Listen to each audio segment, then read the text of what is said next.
I'm here today talking with Diana Blätter. Diana is the author of The Mom Who Took Off on Her Motorcycle. And we're here to talk about the book, what she's learned about it, what's the message of the book, and the message that she has for others through the book. We're talking across the ocean. So Diana's in Israel right now. I'm in Canada. So this is a long distance interview. It's great. Thanks. It's great to have you, Diana. Welcome. Thank you, Liz. I'm really honored to be here with you. Oh, I'm honored that you're sharing this time with me. So let's talk. I mean, it intrigues me. The mom who took off on her motorcycle. I can just picture it, right? I'm out of here. So you're mom to 6 children in your extended family, right? Can you explain a little bit, or just tell us a little bit about that?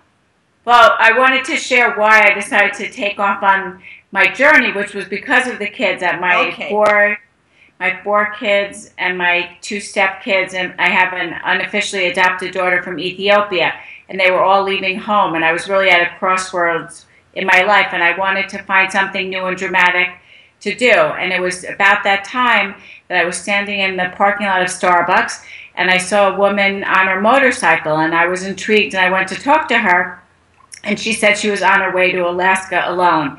And my college roommate had moved to Alaska a long time ago, and I thought, that sounds really interesting. But I didn't think anything about it. And then about a month later, I was crossing the street, and I saw a motorcyclist, and it was the very same motorcyclist, and she was coming back from Alaska that very day. And I always believe that one coincidence is the universe trying to act anonymously, but 2 coincidences, the universe was really trying to tell me something. And I told my husband, Johnny, I have to go to Alaska on a motorcycle, and he took to it like white on rice and was already packing his traveling toothbrush. I didn't think he'd take me seriously, but he did. So he was a rider. He had been riding before. You had not at that point, right? Right. Well, I have a moped, and I've always ridden around to work on a moped doing grocery shopping. I once had an accident after going to the supermarket because I had a watermelon in the front basket, and I was making a turn, and the watermelon slid down the basket, and I fell on top of it.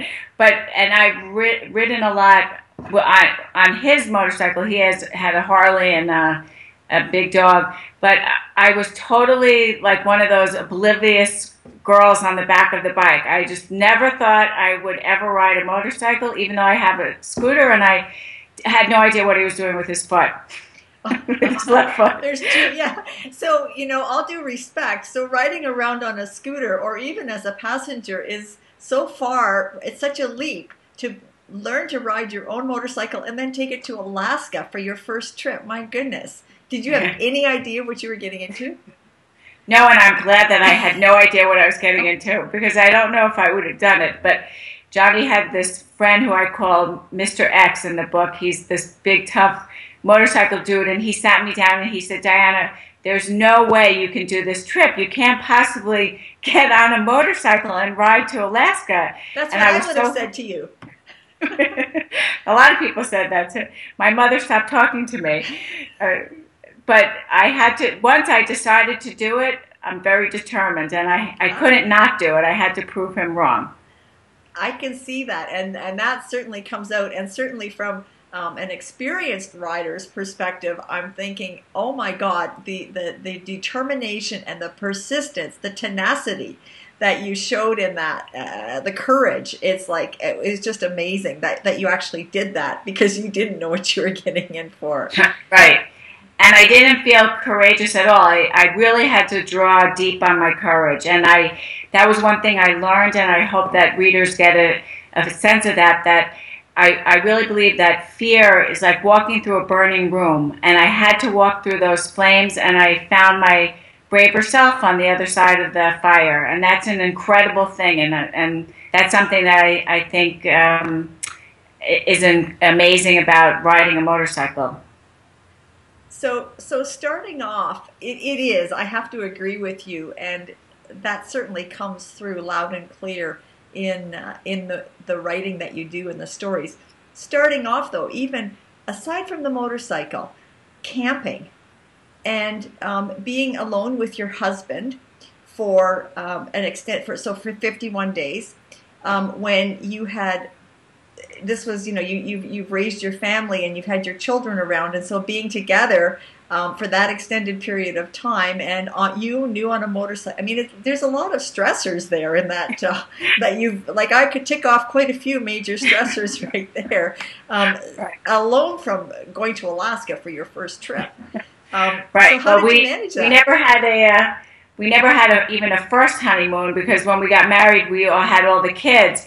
And in fact, a few months after we got married, my daughters went to another wedding, and my older daughter came back and said to me, "Mommy, it was the strangest thing. Those people got married before they had children."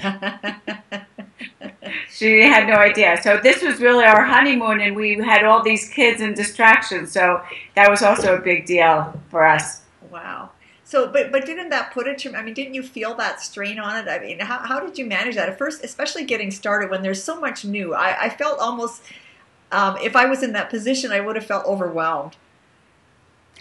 I did feel overwhelmed, but as you know, you just start moving the wheels, and what's that expression? A 10,000-mile journey begins with a single wheel rotation. That's right. That's right. So it just felt like I had to keep moving forward. So the purpose of the trip for you was, as I said, I was at a crossroads of my life, and I've also come to realize that in life, it's not as important what happens to you, but what you make happen. And that's sort of become my motto, and that trip really proved that to me. And I hope that it inspires other people, that if you have a goal or a dream, to really follow it. We don't have much time here on Earth, and it's good to take advantage of it.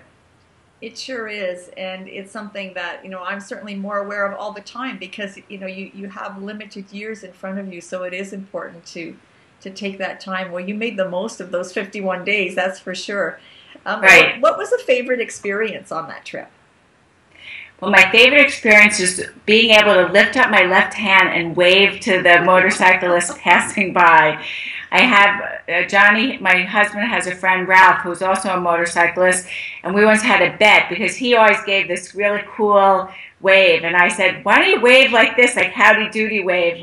I bet him, and he started to wave like this on his Harley to guys passing by. I never did that, but I felt so happy just to give a cool wave, and I still think that while statistics say that women make up a big part of the motorcycling community, I still think it's sort of like the last frontier, and maybe it was like driving a car for women back in the early 1900s, mm-hmm. because still, I'm sure you have that sense too. You take off your helmet, and guys still drop their jaws. It still feels a little like being a pioneer. It does. So did the trip serve its purpose for you? It definitely did. I feel like I'm able to conquer anything that stands in my way. Sometimes if I get frustrated, I think, I motorcycled to Alaska and back. I can do this.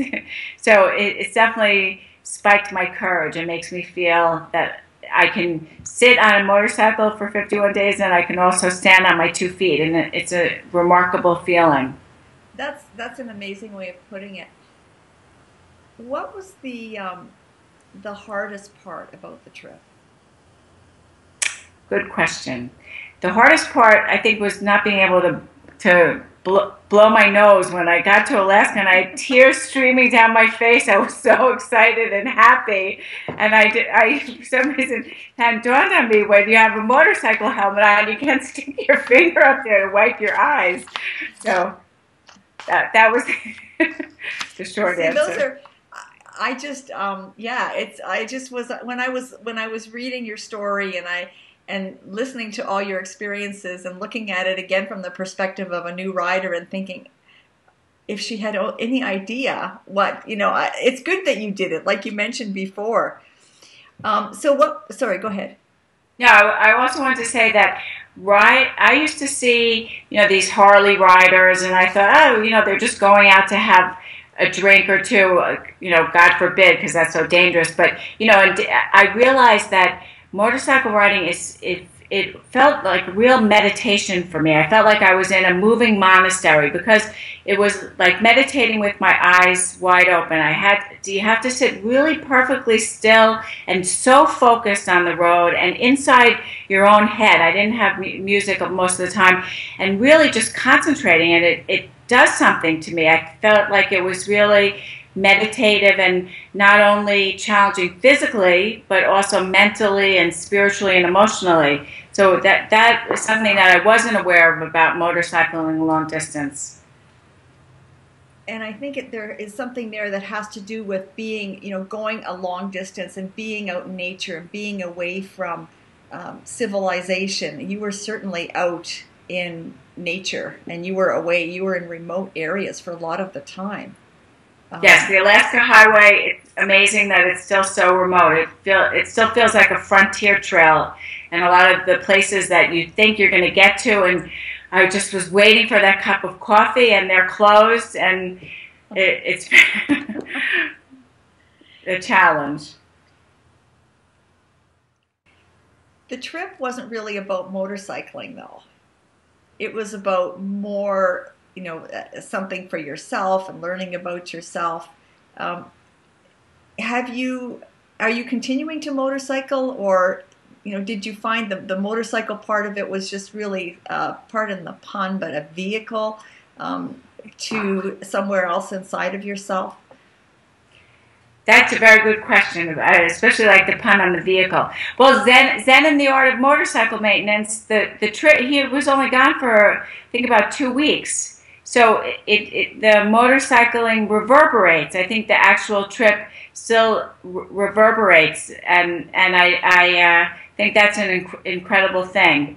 Unfortunately, I had to sell my motorcycle, my red motorcycle, but because of where I live now, but I still love it, and I can't ride passenger. Again, that's it. It ruined my being a passenger. So what advice would you give to somebody who's thinking about doing that type of thing, so going on a motorcycle, so that type of thing specifically, or else if there's something else that they want to do to achieve the same purpose? Well, I don't give advice because I'm afraid that somebody might take it.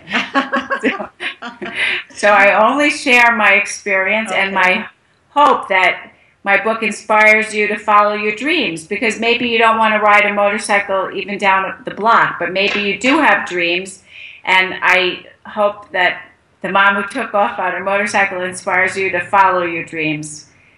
I'm a tomboy. I grew up loving climbing trees and running fast, and I love snowboarding and surfing, but I also am kind of a girly girl, and so I want my book to show people that if I can do it, you can do it, whatever it is, whether it's walking for breast cancer, 50 miles, or making a decision to ride a bicycle somewhere that you've never gone to, or even taking a watercolor class. I really feel that the more we can be ourselves, we have to try to be less of ourselves and go beyond the limits and the way that we see ourselves.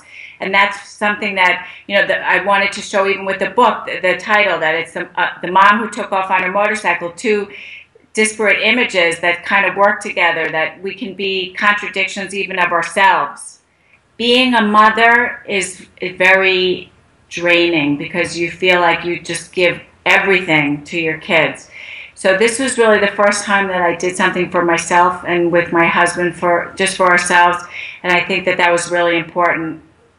And I think it's important as an individual to try to do things that just we in our hearts feel like we want to do, even if everyone around us says, "You're crazy, why do you want to do that?" But we really have to follow that inner voice. And that's not always easy to do, because it tells you to do these things, and it's like, oh, really? I have to do that? But you're right. That's the only way you get peace, is by following it, right? That's right. Well, at first when I had that voice say you got to go to Alaska, I thought, I think you have the wrong number. That's right. Well, you did it, and it was just quite an amazing story and an amazing journey. Thank you, Liz. Okay, thank you, Diana.